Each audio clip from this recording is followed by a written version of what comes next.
Today, the call letters for radio station KFAB are known nationwide. The station's success is a textbook for the profession. However, it was not always this way. Kenneth Headrick was one of a trio of men who literally took KFAB from the bottom of the ratings to the top nationally and kept it within the top 10 during the station's golden years. He not only succeeded in making a meaningful contribution to KFAB, but also to our industry and the community. Tonight, we honor him as a member of the Nebraska Broadcasters Hall of Fame. This guy, one of the best friends I ever had in my life, and I thank him for the broadcasting education that he gave me. I really got a good one working with that man. He was truly so outstanding, so knowledgeable about the field.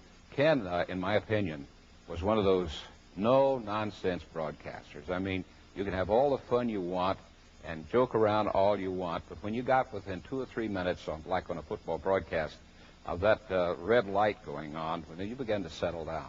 And when you walked into the studio and the light went on, it was business with Ken Headrick.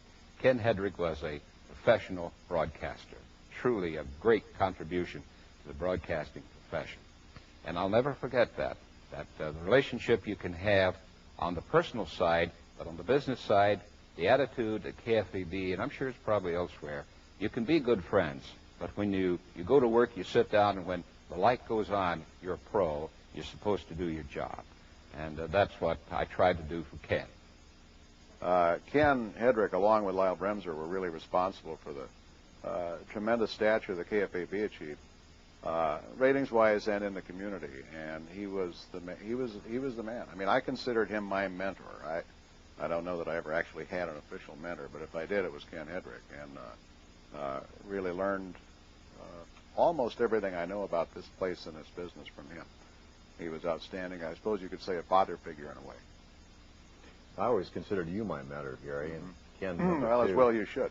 And then Lyle number 3. No, seriously, I think Gary and I feel the same way about that. Ken and Lyle Bremser were the two people I admired most in broadcasting, and probably still do today. Ken grew up in Fremont, Nebraska, where he was a sports standout for Fremont High School. His love for music began early as he excelled on the trombone. Later, he would play with area dance bands, including the Bobby Mills Orchestra. Ken attended Midland College in Fremont and the University of Nebraska in pursuit of a music and journalism degree. The Korean conflict took Ken to the Marine Corps and Japan, and there he auditioned for and won a broadcast spot with Armed Forces Radio in Tokyo. Upon returning to civilian life, he began work for KFGT in Fremont. He threw himself into the broadcasting field with a vengeance. He performed any aspect of air work, selling, writing, music selection, and management. If it needed to be done, Ken was there, and he quickly moved up to program director for KFGT. In early 1955, Ken was invited to audition at KFAB in Omaha. He joined their staff of announcers on February 7th of that year. And good morning. It's 5 minutes past 7 o'clock on KFAB Radio. He always loved the early AM challenges and moved right into the early bird segment of KFAB's Morning Watch. Ken had a friendly, personal style of showmanship and grew rapidly in the new area. In 1956, Lyle Bremser became general manager and almost immediately named Ken Headrick as KFAB's program director. The top 40 craze was sweeping the nation, and Ken quickly set out to introduce a new sound of blended music, news, entertainment, service, and management. He took on a new venture at the mic with a midday program called Ken's Place. It was greatly received by an audience thirsting for fun and variety.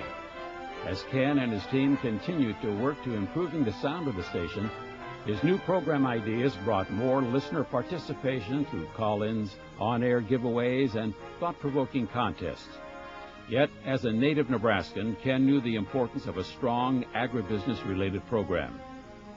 KFAB was very outstanding and well-known, I think, for their remote broadcasts, especially that originate from the State Fair in Lincoln. I was over WW, working at the same time. But we would go down, we'd do a noontime show of WW on the stage.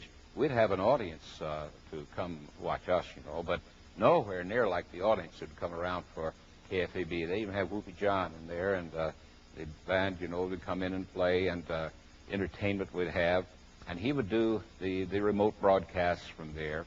And Ken told me one time that I know I went out representing my station, and when I arrived on the scene at a fire at the state dormitory, there was a real bad fire. And when I arrived out there, KFAB was already on the scene, and Al Bates, the engineer, was there and had the remote system set up for KFAB.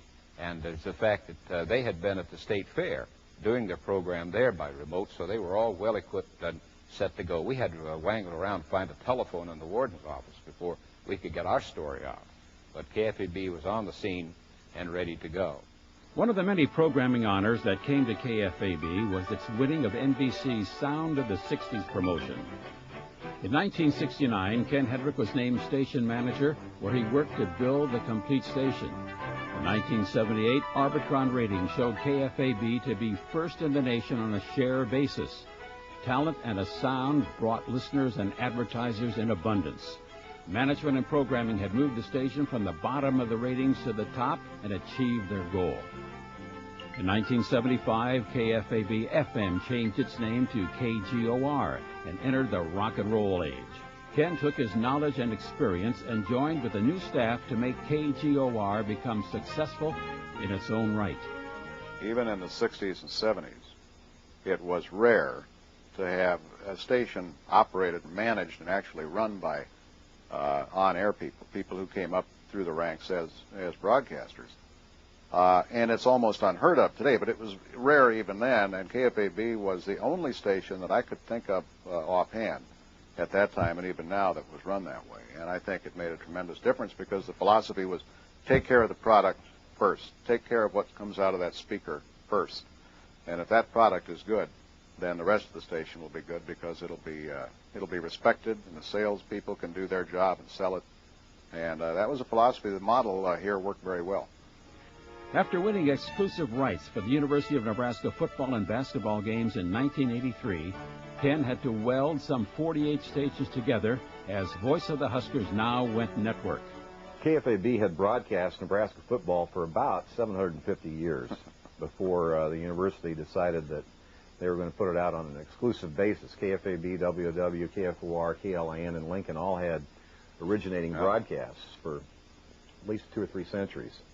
And then the university decided they would put it out for bid for one broadcaster, and KFAB won that initial bid. And Ken and Lyle, but mainly Ken, put together the first Nebraska football network. Now, a couple of those stations had their own networks, but this was the first exclusive football network, college football network in the state of Nebraska for the Huskers.